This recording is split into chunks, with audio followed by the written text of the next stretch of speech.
دعاءه بالخیر وکان الانسان عجولا۔ فرمایا کہ انسان جو ہے یہ اتنا جلد باز ہے کہ یہ اپنے لیے شر بھی اسی طرح مانگتا ہے جس طرح اپنے لیے خیر مانگتا ہے۔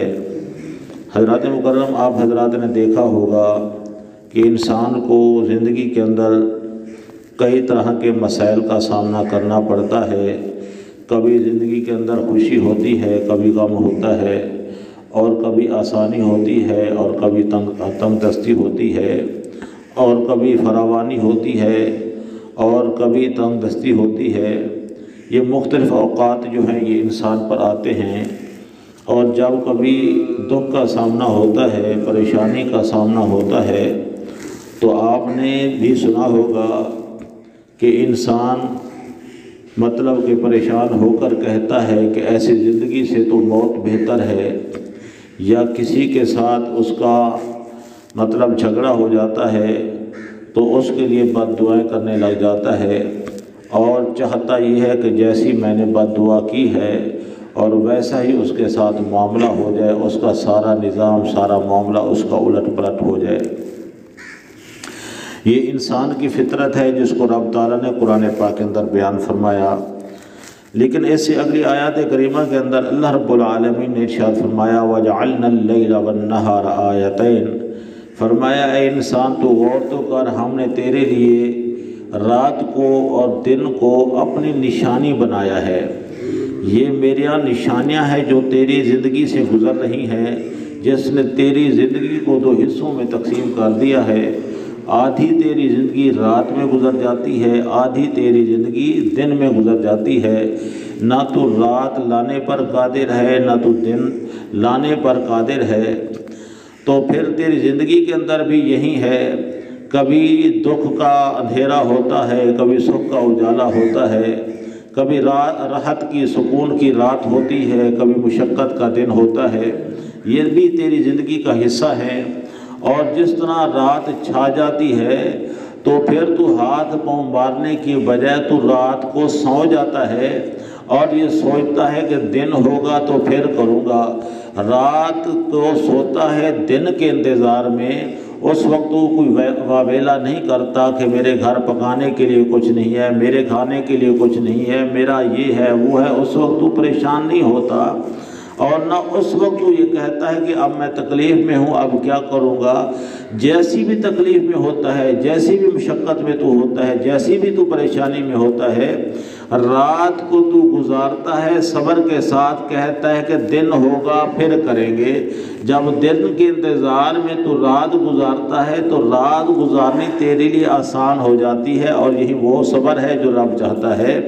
تو حضرات مکرم، جب زندگی کے اندر بھی اس طرح کا کوئی پہلو آ جائے تو پھر بھی یہ نہ کہنا کہ بد دعائیں اپنے لیے یا سامنے والے کے لیے کرنا شروع کر دینا، یا جلد بازی کرنا، یا خودکشی کر لینا، یا اس طرح کے معاملات کر لینا، یہ بے صبری والے مظاہرے نہ کرنا، بلکہ اس غم کی رات کو ختم ہونے کا انتظار کرنا، کیونکہ ہر رات کے بعد دن ہے، ہر اندھیرے کے بعد اجالا ہے، ہر دکھ کے بعد سکھ ہے، کیونکہ رب تعالیٰ نے فرمایا ان مع العسر یسرا، ان مع العسر یسرا، کہ ہر تنگی کے بعد آسانی ہے، ہر تنگی کے بعد آسانی ہے۔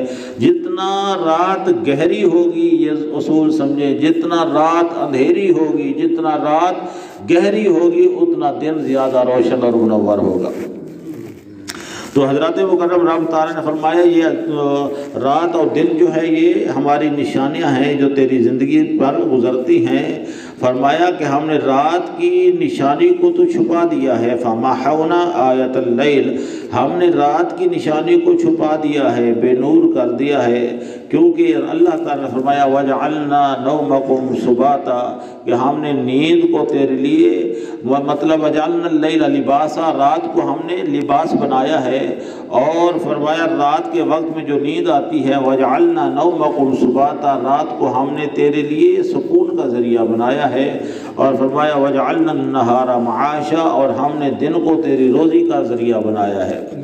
ہر چیز کو اس کے وقت میں کرو گے تو پھر آسانی سے رہو گے، اور اگر بے وقت کرنے کی کوشش کرو گے تو مشقت میں پڑ جاؤ گے۔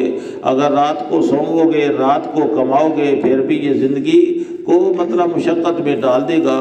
تو رب تعالیٰ نے رات کو کہ سکون کے لیے بنایا اور دن کو معاش کے لیے بنایا۔ اگر اس طرح زندگی گزارو گے تو پھر اللہ تعالیٰ اس میں مزید برکت عطا فرما دے گا۔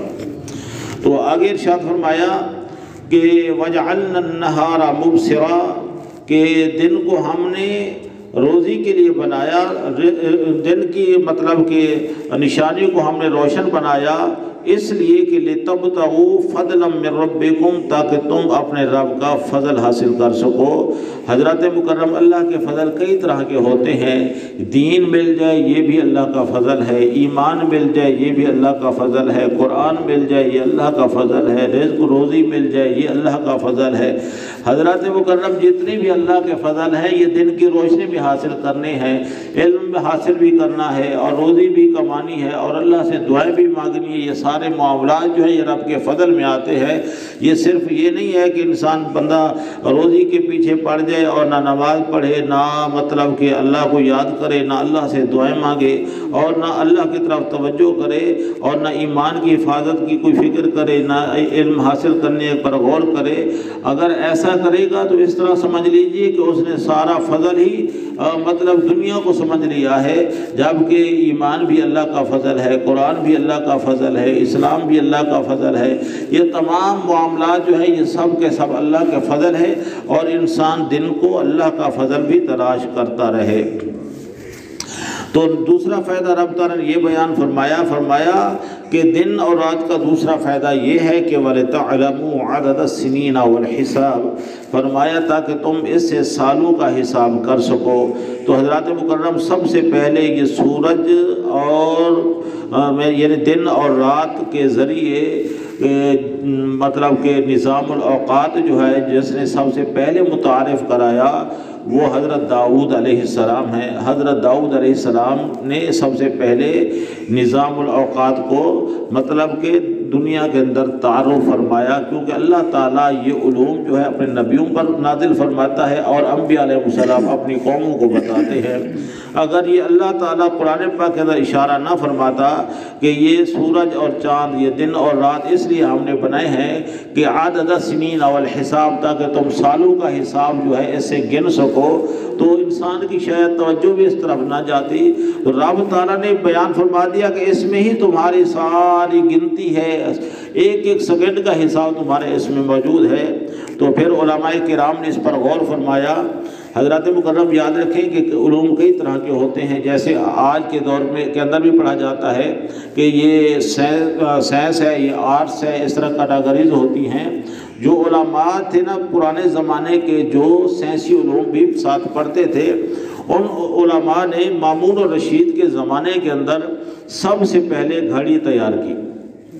یہ جو آج گھڑی کلائی پر باندھتے ہیں، موبائل پر دیکھتے ہیں، جس کے اندر 24 گھنٹے ہیں، جس کے اندر کہ دن کے 12 گھنٹے ہیں، رات کے 12 گھنٹے ہیں، ہر گھنٹے کے اندر 60 منٹ ہے اور ہر منٹ میں 60 سیکنڈ ہے۔ یہ ترتیب جو ہے یہ مامون الرشید کے زمانے کے اندر جو علماء تھے انہوں نے ہی گھڑی بنائی تھی۔ یہ تقسیم جو ہے اوقات کی انہوں نے ہی قائم کی تھی سب سے پہلے۔ اور وہ گھڑی کس چیز سے بنائی تھی انہوں نے؟ یہ گھڑی رسیوں سے اور لکڑیوں سے بنائی تھی، اور اس کے اندر وہ لکڑی یا رسی جو ہوتی تھی وہ حرکت نہیں کرتی تھی، بلکہ اس کے اندر صرف 8 گھنٹے کا شیڈول تھا، اور اس کے اندر خانے بنائے گئے تھے کہ یہ 4 گھنٹے یعنی 4 منٹ کا ایک خانہ ہوتا تھا۔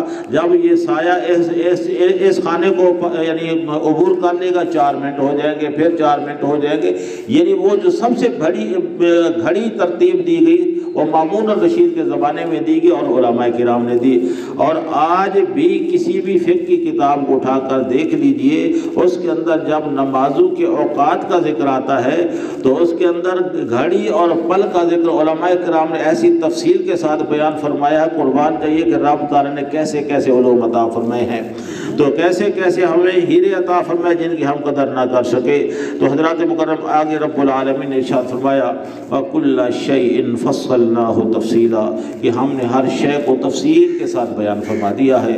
رب تعالیٰ نے تفصیل کے ساتھ بیان فرما دیا ہے، بس انسان اب تھوڑی سی توجہ کر لے، تھوڑا سا غور کر لے، رب تعالیٰ اس کے سامنے عقد حل فرما دیتا ہے اور اللہ تعالیٰ اس کے سامنے مطلب ہر حقیقت کو آشکار فرما دیتا ہے اور انسان اپنی منزل کا تعین کر لیتا ہے۔